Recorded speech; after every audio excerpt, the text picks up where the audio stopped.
सब पर बहुत बड़ा संकट मंडरा रहा था। आपको बता दें, उत्तराखंड आपदा पर हल्दिया में प्रधानमंत्री नरेंद्र मोदी ने बोला, उन्होंने कहा है कि इस समय आपदा का सामना कर रहा है लेकिन अपने हौसले से मात देगा। मैं गृह मंत्री उत्तराखंड के सीएम के साथ लगातार संपर्क में हूं। हर मुमकिन राहत और बचाव का कार्य इस वक्त भी चल रहा है और ये तस्वीरें हम आपको दिखा रहे हैं कि कैसे अलग अलग जगहों पर नुकसान ऐसा हुआ है जिसकी तस्वीरें हैं। लेकिन सबसे ज्यादा इस वक्त प्रार्थनाएं उन व्यक्तियों के साथ जो सुरंग में फंसे हुए हैं। शर्मा जी, अपनी बात भी पूरी कीजिए। और ऐसी जगह पर अगर सुरंग में कोई फंसा हुआ, कई लोग तो जो बाहर थे, जो वर्कर्स, उन सब के बह जाने की आशंका और खबर भी आ रही है।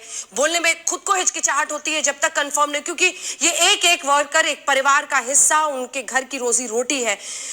जो आपदा का इस वक्त स्तर दिख रहा है उसके बारे में आप क्या जानकारी देंगे? शर्मा जी।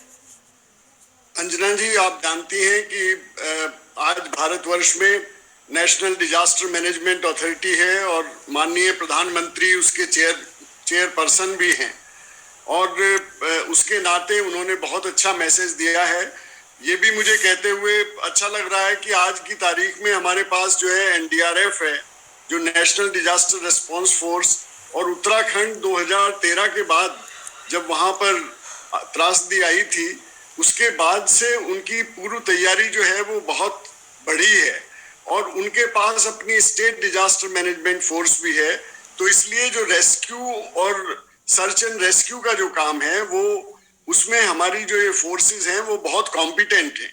वो किसी भी देश से के मुकाबले पे वो फ्लड में और इस तरह के सिनेरियो में एक स्पेशलाइज्ड ट्रेनिंग लिए हुए हैं और साथ साथ आर्मी का सहयोग मिलता है, जिसकी वजह से मैं समझता हूं कि सर्च एंड रेस्क्यू में कोई परेशानी नहीं आएगी। जो 2013 के बाद में Uttarakhand state disaster management authority एक बहुत ही सक्षम होकर के उभरी है। मैं समझता हूं कि उसका फायदा स्टेट को होगा और क्षति जो है वो कम से कम होगी। अभी हमें पता नहीं कि कितना नुकसान इसमें जान माल का हो रहा है, लेकिन ये तो पता ही है कि जितने भी हाइड्रो पावर प्लांट्स हैं वो डेफिनेटली उनको बहुत क्षति होगी और हम ये आशा करते हैं कि सर्च एंड रेस्क्यू में बहुत लोगों को बचा लिया जाएगा, क्योंकि ऑलरेडी जैसे आप भी बता रही थी एनडीआरएफ एक्शन में है, जो स्टेट डिजास्टर रिस्पांस फोर्स है वो एक्शन में है, आर्मी की टुकड़ियां हैं। तो मैं समझता हूं कि हम ये विश करते हैं, भगवान से प्रार्थना करते हैं कि उत्तराखंड में जो ये आज जो त्रासदी है उसमें कम से कम नुकसान हो।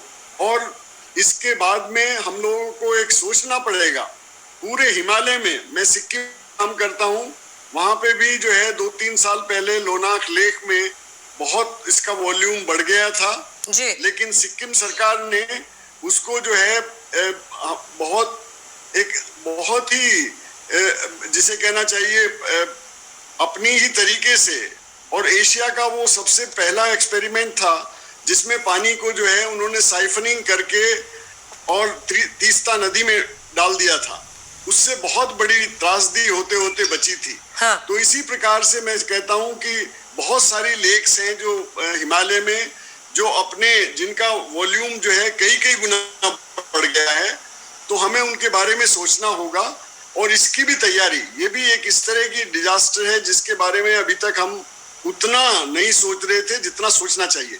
जलवायु परिवर्तन की वजह से ये लेक्स बढ़ती जा रही हैं, जितने हमारे ग्लेशियर्स हैं वो रिसीड कर रहे हैं, ग्लेशियर लेक्स का वॉल्यूम बढ़ रहा है जी। और ये चीज आप जो देख रही हैं उत्तराखंड में, ये बहुत सारी स्टेट, जितनी भी हिमालयन स्टेट्स हैं, वहां कहीं पे भी इस तरह की आपदा हो सकती है।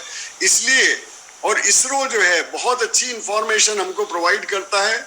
स्पेस रिसर्च हमारे कंट्री में हम लोगों को इतनी सहायता करती है, वो बताती है कि हमारे कौन कौन से ग्लेशियर्स हैं जो बढ़ रहे हैं, कौन कौन सी ग्लेशियर लेक हैं जो वॉल्यूम में बढ़ गई हैं। तो मेरे ख्याल से उस साइंटिफिक डेटा का हमको फायदा उठाना चाहिए और उसको हम पहले ही इस तरह की आपदा ना आए उसका बचाव के लिए हमें तैयारी करनी होगी और हम कर रहे हैं। लेकिन और भी ज्यादा मेरे ख्याल से उत्तराखंड ही नहीं बल्कि जितनी भी हिमालयन स्टेट्स हैं उन सभी को इसके लिए तैयार रहना चाहिए कि ग्लेशियर लेक आउटबर्स्ट फ्लो जो है, ग्लोफ जिसे हम कहते हैं, ये एक आम चीज हो जाएगी जलवायु परिवर्तन की वजह से।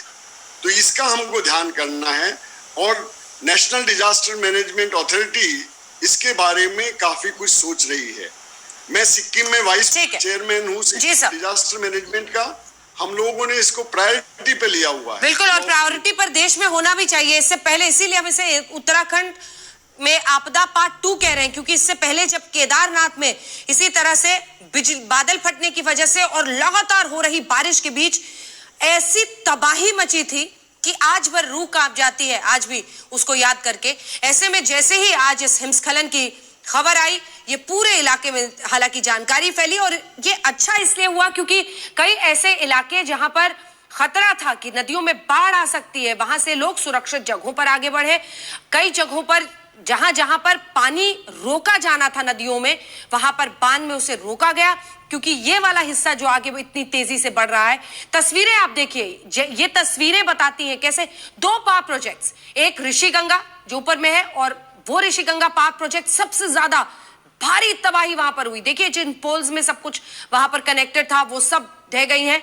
तबाही की एक्सक्लूसिव तस्वीरें जो हैं आप देख रहे हैं। पहले हिमस्खलन का हिस्सा, वो जिसे अंग्रेजी में एवलांच कहा जाता है, ये देखिए किस रफ्तार से, और ये बहुत दूर के कैमरे से है तो आपको स्लो लग रहा है, पास जाकर इसका बहाव बहुत ज्यादा उस वक्त था, बहुत तेज रफ्तार से ये आप देख रहे हैं आगे बहते हुए। अच्छा, दूसरा जो था रैनी गांव के पास एनटीपीसी पावर प्रोजेक्ट, वो भी प्रभावित हुआ है। बताया जा रहा है टनल में 12 से 15 लोग अभी भी फंसे हुए हैं, उनको बचाने की कोशिशें हो रही हैं।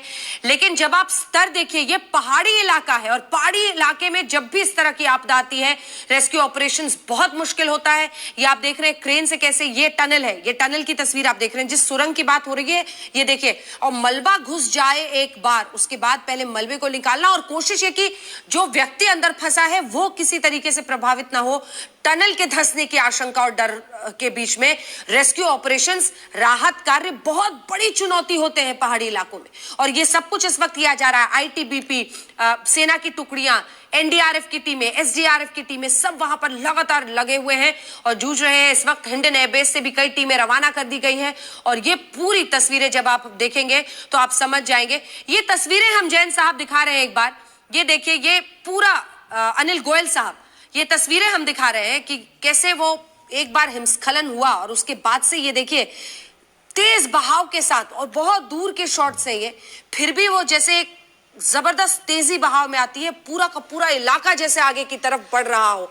इस तरह के हिमस्खलन में जो कुछ उसके रास्ते में आता है उस सबको साथ लेता हुआ आगे बढ़ जाता है, और फिर जब वो उसकी रफ्तार थोड़ी धीमी होती है, मलबा हर जगहों पर छोड़ता हुआ भारी तबाही, ये पूरा प्रोसेस अगर आप समझाएं, अगर आपने इस तरह का कुछ फेस किया है, और जो मुश्किलें आती हैं सेना के लिए ऐसी जगहों पर राहत कार्य करने में।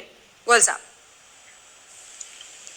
अंजना जी, सबसे बड़ी मुश्किल इस समय जो आती है कि हमें कुछ हैवी स्पेशलिस्ट इक्विपमेंट्स की जरूरत पड़ती है बचाव कार्य करने के लिए।